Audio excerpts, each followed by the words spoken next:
Hola a todos, bienvenidos nuevamente a una edición más de Politics sin A. Y nuevamente estoy junto con mi amiga Ana Aguilar, Anita para los amigos, en este nuevo podcast titulado Peligro de la pólvora en esta Navidad.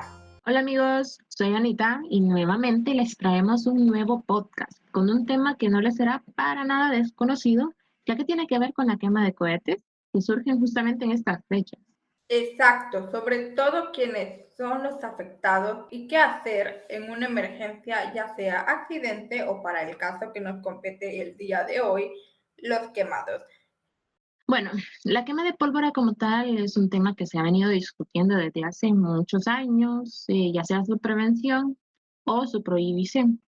Así es, al investigar sobre este tema nos preguntamos si existía alguna ley para regular su venta y su consumo. Y acudimos a la experta en leyes jurídicas, Ileana López, que nos dijo lo siguiente. La Ley Especial para la Regulación y Control de Actividades Relativas a la Pirotecnia. Esto incluye, son 39, 40 artículos, 39, 40, que regula cuáles son las actividades, cuáles son los requisitos, cuál va a ser el papel de la policía, cuál va a ser el papel de los bomberos, y reúne una serie de multas, etcétera. Trabaja en esa lógica de tratar de dar regularidad a la situación de la pólvora en general, de la pirotecnia en general, desde la fabricación, almacenaje, distribución, venta y posterior quema o consumo del servicio o bien, en este caso la pólvora. Bueno, no hay que olvidar, ¿verdad, amigos? Que los morteros como el 5, el 10, el 11, etcétera, e incluso los buscaniguas y los silbadores están prohibidos en el país. Y sin irnos tan lejos, el año pasado se decretó un plan titulado Plan Navidad 2020 y este tenía como objetivo pues disminuir o tener cero quemados en estas fechas. Y según se revela en un artículo de la página web del Ministerio de Gobernación, dicho plan lo conformaron la Policía Nacional Civil, la Cruz Verde, los Comandos de Salvamento, la Cruz Roja, entre otras instituciones. Así es, también trabajaron en conjunto con la Fuerza Armada, el Cuerpo de Bomberos, el Instituto Salvadoreño del Seguro Social y otras instituciones públicas, incluido el Ministerio de Salud. Pero bueno, Anita, nos surge la pregunta, ¿son todas estas medidas realmente efectivas para bajar la tasa de quemados? La abogada López respondió de la siguiente manera.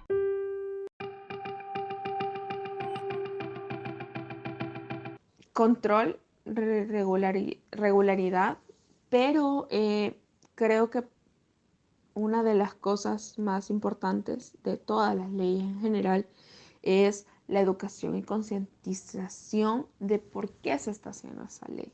Y la prohibición no garantiza que no sucedan.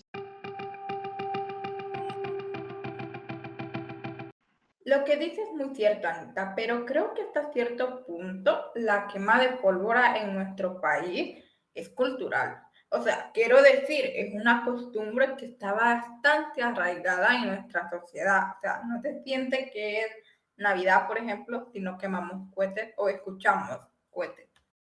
La verdad es que sí, tenés mucha razón. Se siente esto un poco extraño cuando no se escucha una explosión de un cohete o ver fuegos artificiales. Y esto que estamos comentando también lo mencionó la experta Ileana. El problema con la gran mayoría de las leyes, esta es una de ellas, es que no hay un acercamiento real con todo lo que está atrás de los juegos pirotécnicos, que son parte de la cultura, son parte de la conexión que los salvadoreños tenemos con la Navidad y cómo se festeja, etcétera. Entonces, al haber esta discrepancia entre el legislador y las personas que son objetos de la legislación, tiende a ocurrir que no es efectiva. Pero bueno, amigos, además de preguntarnos la efectividad de las medidas de prevención, también tenemos que tener en cuenta que hay diferentes tipos de pólvora que circulan en nuestro país. Y sobre todo su procedencia y su proceso de creación. El médico internista y general Douglas Flores nos contó la diferencia que hay entre la pólvora china y la pólvora clandestina. Es más peligroso la clandestina, la que no pasa por un régimen de seguridad, no pasa por cierto patrón para decir es segura, sino que hemos tenido casos que la misma pólvora muchas veces en adultos llega a ser dañina para ellos o les explota en la mano o pasa un accidente debido a que la pólvora china pasa un régimen para ser aprobada y distribuida. A diferencia de la clandestina, que en nuestro país es bastante común, que hacen la misma champita de aluminio, la gente está trabajando con la pólvora, haciendo morteros, silbadores, palometas, y al final no pasa un estándar de seguridad. Entonces eso lo hace más volátil al momento de que puede ser de una probabilidad que sea un accidente mayor con una pólvora hechiza, clandestina, o una comercializada. Todo ese tema de la pólvora, más allá de simplemente ser una práctica o una costumbre en nuestro país, es algo muy peligroso ya que implica objetos que nos pueden poner en peligro nuestra vida, no solo a nosotros mismos, sino también a quienes nos rodean. Es como tú decís, Michelle, no solo los adultos, sino que gran parte de los afectados, según los números, son los niños. Así es, esto no lo estamos sacando de la manga, estimados amigos. Esto así es, Anita. Según un artículo de elsalvador.com, el año pasado se registró un aproximado de 145 personas quemadas durante las celebraciones de Navidad y fin de año. De las cuales, pues 56 fueron víctimas de morteros. Además, 34 de estos afectados fueron menores de 9 años. Además, el doctor Flores nos dio otra cifra aproximada sobre lo que estamos diciendo. Hay una escala, pero en este momento no te podría dar la tabla exactamente. Sin embargo, años anteriores se ha visto un índice que los niños quemados son aquellos de entre la edad de 3 a 5 años.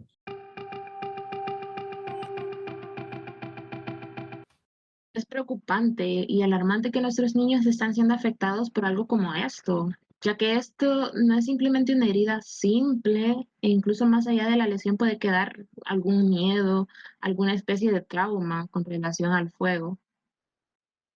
O incluso los meros cohetes. Imagínate un ruido de un cohete. Bueno, no sé si sabías, este es un dato extra, amigos. Para los que tengan mascota, ya sean gatitos o perritos o incluso aves, estas se asustan mucho al ruido de los cohetes, ¿no? De la quema de pólvora. E incluso como sus sentidos son bastante agudos, sus orejitas, ellos sienten el sonido más fuerte que nosotros. Así que también hay que tener en consideración, ¿verdad?, a los animales. Sí, Michelle, tenés toda la razón para quienes tenemos mascotas, porque yo tengo una. Podemos notar que justamente para estas fechas de diciembre sí les afecta un montón el ruido de la pólvora, ¿no? De los cohetes, entonces es de tener mucho cuidado. Pero ahora bien, con todo esto que estamos discutiendo, me surge la pregunta que si en dado caso sucede una situación así de un accidente por pólvora, ¿qué tenemos que hacer? ¿Cómo podemos proceder con los primeros auxilios? Esta es una muy buena pregunta y nuestro estimado experto, el doctor Douglas, nos explicó cómo proceder ante una emergencia de esta naturaleza, es decir, las quemaduras. Hay que tocar dos puntos a favor. Uno sería el de meramente primeros auxilios que una madre, un padre, un primo, un tío le dé al niño al momento de quemarse. Simplemente humectar la zona, o sea, aplicar agua helada, no agua tibia, agua helada, ni muy helada, ni hielo. ¿Por qué? De la misma forma que existen quemaduras, así como mencionas tú, como fuego, pólvora, existen quemaduras químicas, quemaduras por bajas temperaturas, quemaduras por radiación. Entonces, nunca aplicar ningún tipo de irritante. Bueno amigos, esas fueron las indicaciones del médico. Y asimismo no podemos dejar pasar de lado a las organizaciones que aportan de gran manera su ayuda en situaciones de emergencias que surgen en estas fechas. Son organizaciones tales como la Cruz Roja y los comandos de salvamento. Por supuesto, no hay que olvidar que en estas fechas abundan muchos accidentes de todo tipo, ya sea de tránsito, alguien pasado de copas, ¿verdad? O también el caso que estamos hablando de quema de pólvora. El aporte que estas personas dan realmente es importante porque es alerta ante el llamado de cualquier emergencia. Es decir, que si uno les llama, en cualquier momento ellos pueden llegar. Sí, la verdad es que es una gran ayuda la que ellos dan en estas fechas y en muchas fechas más. Fíjate que la voluntaria de los comandos de salvamento, Reina Pérez, nos informó de lo siguiente. Nosotros los llamados de emergencia siempre atendemos, ¿verdad? En estas épocas sí son los accidentes de tránsito y las personas quemadas, ya sean niños, adultos o personas en estado de ebriedad, que son las más comunes. Y sí, se vuelve un poco más movido, por así decirlo, en estas épocas. El llamado de emergencia quizás se atienden a la semana, por así decirlo, diarias, unas 5 emergencias de alguna persona que anda en estado de ebriedad o de que miren, están haciendo disturbios con la pólvora y hay niños involucrados. Entonces tenemos que ir a investigar si las personas es porque de verdad lo están haciendo solo por perder el tiempo o es porque están en una festividad, así como un evento, ¿verdad? Entonces siempre tiene que estar presente el sistema de emergencia. Han habido cambios con todo esto de la pandemia. También nos explicó cómo se preparan para estar listos ante cualquier llamado. Escuchemos. La mayoría de emergencias durante la pandemia y después de la pandemia sí eran por personas que involucraban síntomas de COVID, ¿verdad? Entonces nosotros no teníamos todavía una autorización para poder atender a esas personas con síntomas de COVID, pero sí podíamos atender cualquier otro tipo de emergencia, pero siempre ya utilizando un protocolo que la mayoría, bueno, creo que conoce, que es el traje nivel 3, y mascarilla, gorro, lentes, todo siempre bien equipado. Y creo que eso todavía, bueno, eso creo que vino para quedarse porque todavía lo utilizamos en cualquier emergencia que se utilice, ya sea de nivel prehospitalario como presenta síntomas de COVID o una emergencia de tránsito.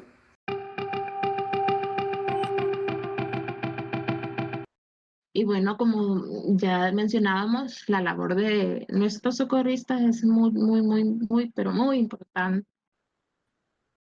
Así que bueno, como ya mencionábamos, la labor de nuestros socorristas es muy, pero muy importante. Así que amigos, recuerden que hay que tener muchísimo cuidado, muchísima precaución en estas fechas, ya sea que ustedes reviente cohetes o no lo haga, sino también si se dirige a algún lugar donde estén utilizando la pólvora. Hay que tener muchísimo cuidado en esas fechas.